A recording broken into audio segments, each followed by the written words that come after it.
I'm 35 years old and I'm worth $11 million. My personal expenses are about $12,000 a month. And in this video, I'm going to show you exactly what they are. I'm going to break them all down to you. But most importantly, just a few months ago, those expenses used to actually be over 36,000. So in this video, I'll be sharing with you exactly how I reduced them from 36 to 12,000 and how you can too. Now, my name is Bisharka2, and if this is your first time to this channel, consider subscribing. I drop one video per week. At least I try. Sometimes I don't, but most of the time I do.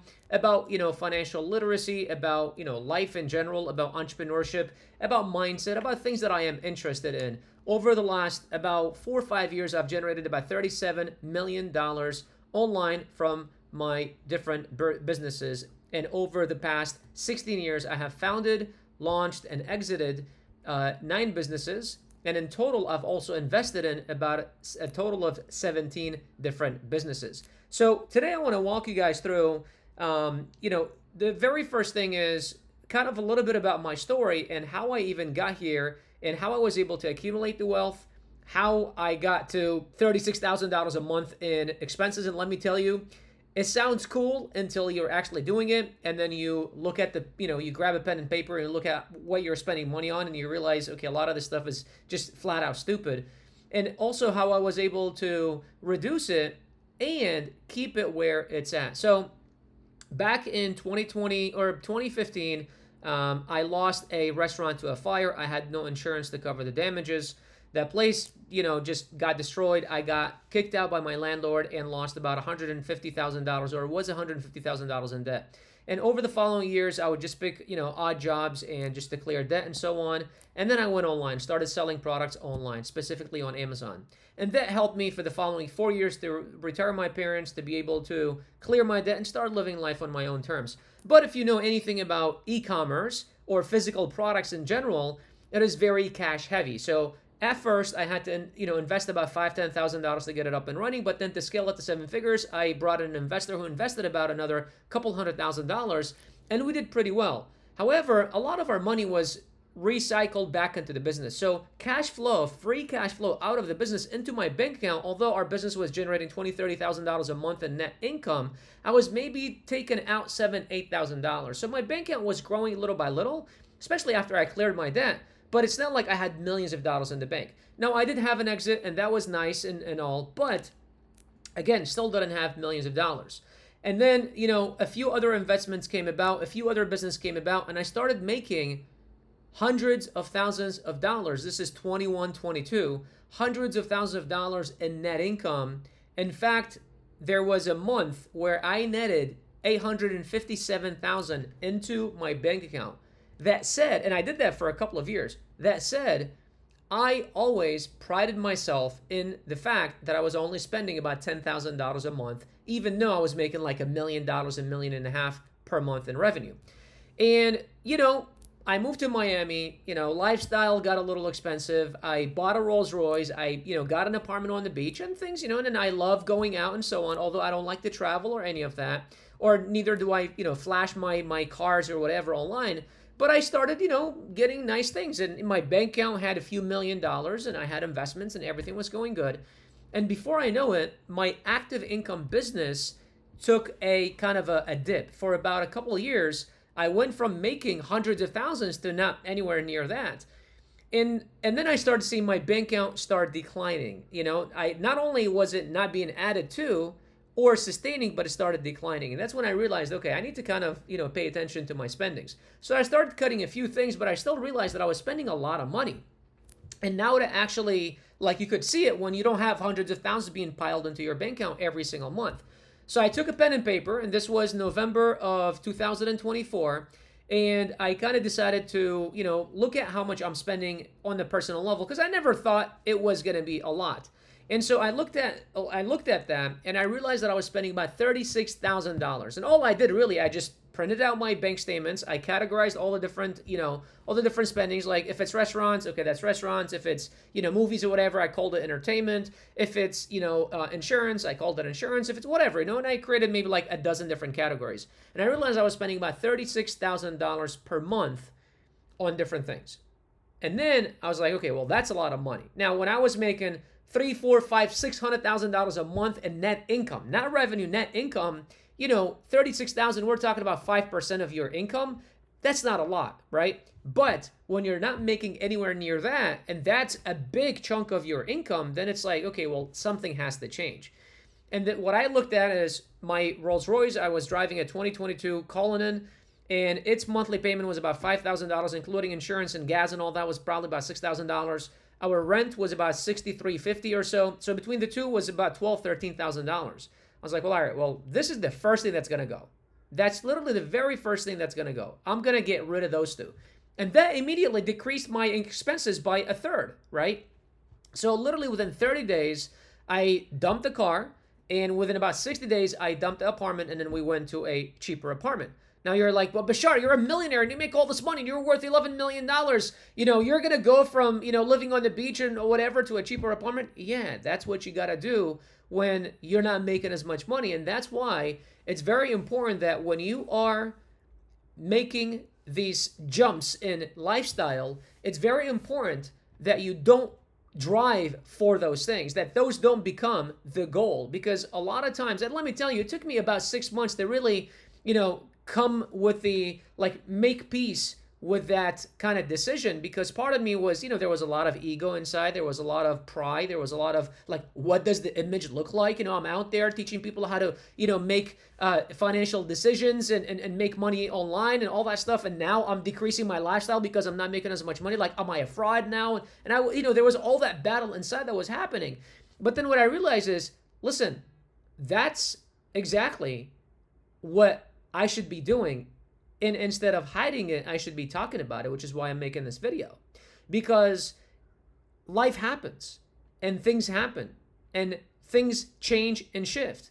And if you're not wise enough to put the ego aside, to talk about it and admit your mistakes and learn from them and move on, then you're not someone that people should be listening to, right? And you're going to crash and burn if you don't.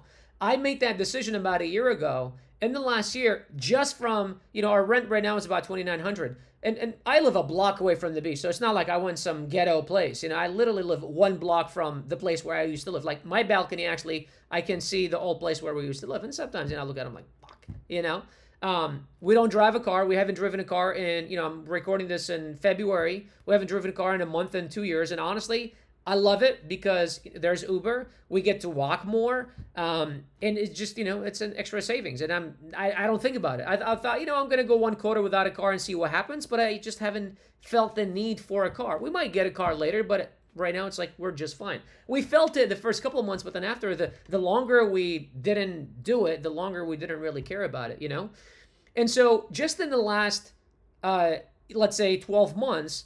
That I reduced my rent by 60% and removed the $6,000 of the car, we've saved probably about $100,000, $105,000, $110,000 just from that. Now, why did I get the Cullinan? It's not like that's what I wanted. That was my goal. I always wanted a Rolls Royce since I was a little kid, but I actually got the car in 2022 because I could write off the entire $400,000 investment as a tax deduction. So I actually saved about $180,000. So it wasn't the dumbest thing that I had ever done, but I should have only kept it for about a year and then sold it. I kept it for 2 years, right? So it was a kind of a tax deferment mechanism. I paid less tax in a big year for me where I took home like $3-4 million. And then I should have sold it in the following year, which I didn't make as much and it wouldn't have hit me. But, obviously I sold it later and I still exercised the tax deferment because now I didn't have as much taxes to pay, and so it was perfect. My tax bracket was much lower than the previous years. So that was kind of the biggest thing that I did.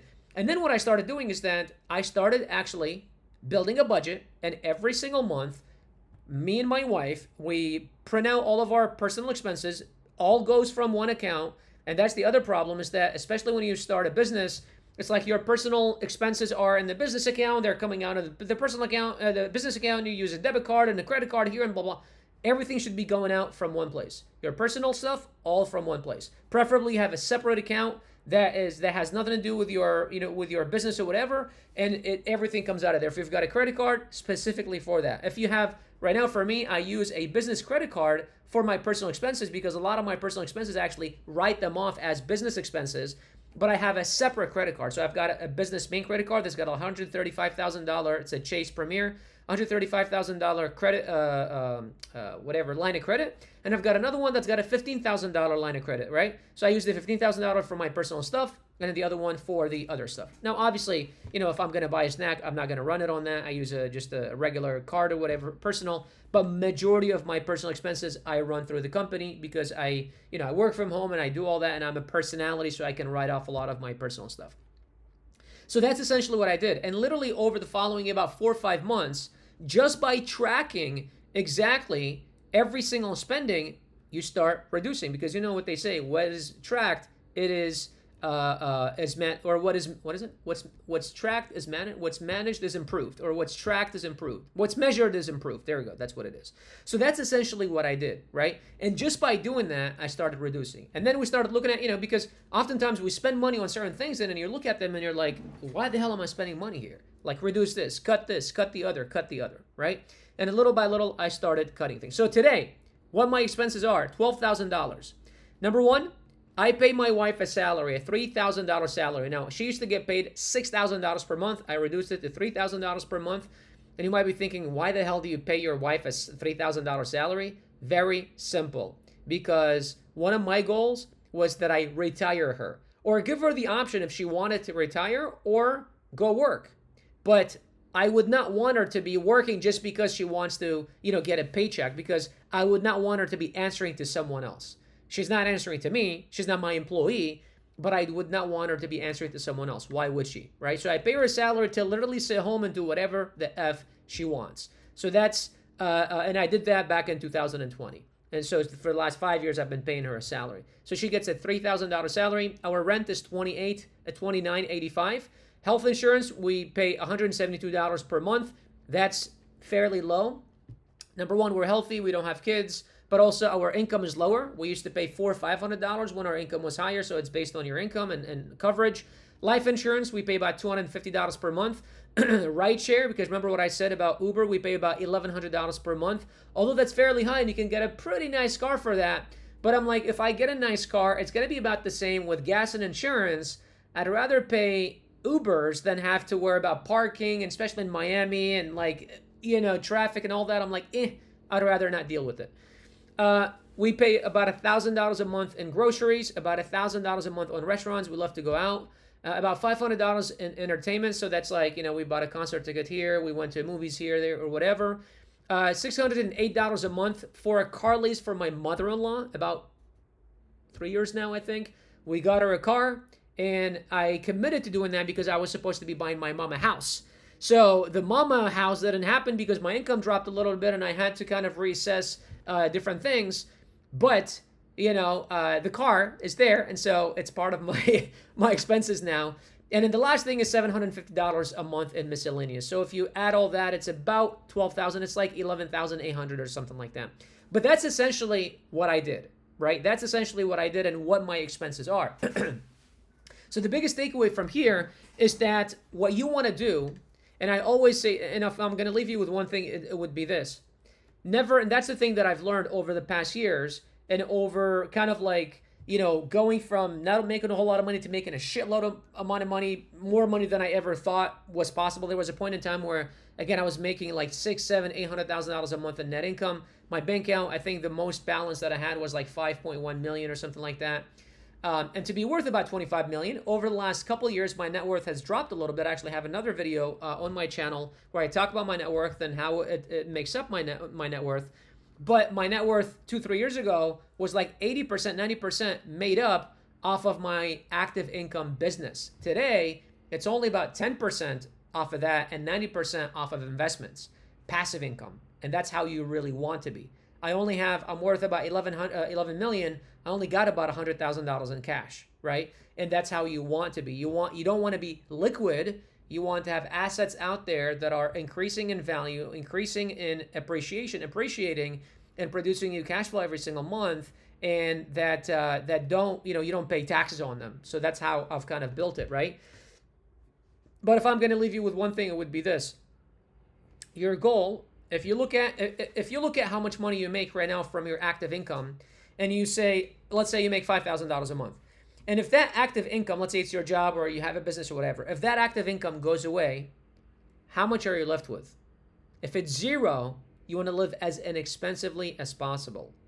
If you're like, but how the fuck am I supposed to live then? What do you mean if it's zero? Of course it's going to be zero. Yeah, because you don't have any passive income. Right now, my passive income is about $4,500 a month. And that's why I'm trying to reduce my expenses. And I'll only increase my lifestyle. So right now I'm at 12K and I'm only making about $4,500 a month in passive income. Not income, passive income. That means if my active income goes away, which is way more than, $5,000, if my active income goes away, then I can make about $4,500. That's coming every single month. Regardless of what happens, it's coming every single month. And I know at least I can pay for rent and maybe a couple, some groceries. So I know I'm not going to live on the street, right? Obviously, wife is going to have to, she won't have the salary, but I know I can do that. And I will only start increasing my lifestyle when my passive income gets to 12,000, covers this, and then anything on top I can start adding. Unfortunately, a lot of people, the mistake that they make, and that's the mistake that I made as well, is that as our active income increases, we increase our lifestyle.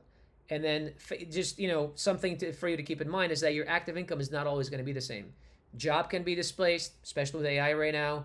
A business can go up and down, economy, disruption, technological, disruption, something happened to us as well. Things can go. And if they go, then you're left with this big ass bill of lifestyle and you're like, holy shit, what do I do with this? And you don't have the income to cover it. Okay.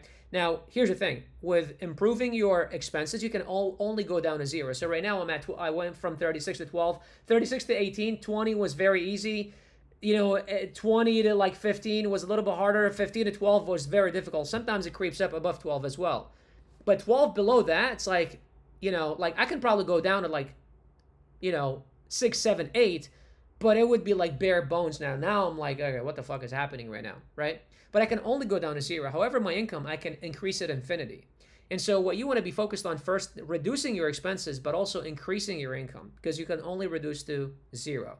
And the best way to increase your income in 2026 is a brand new career called AI Business Strategist. This is where you leverage AI, even if you don't have any technical knowledge or coding experience, where you implement those simple AI systems that we will teach you into small businesses, help them increase revenue, help them increase profits, and you can get paid between $3,000 to $5,000 per project per month.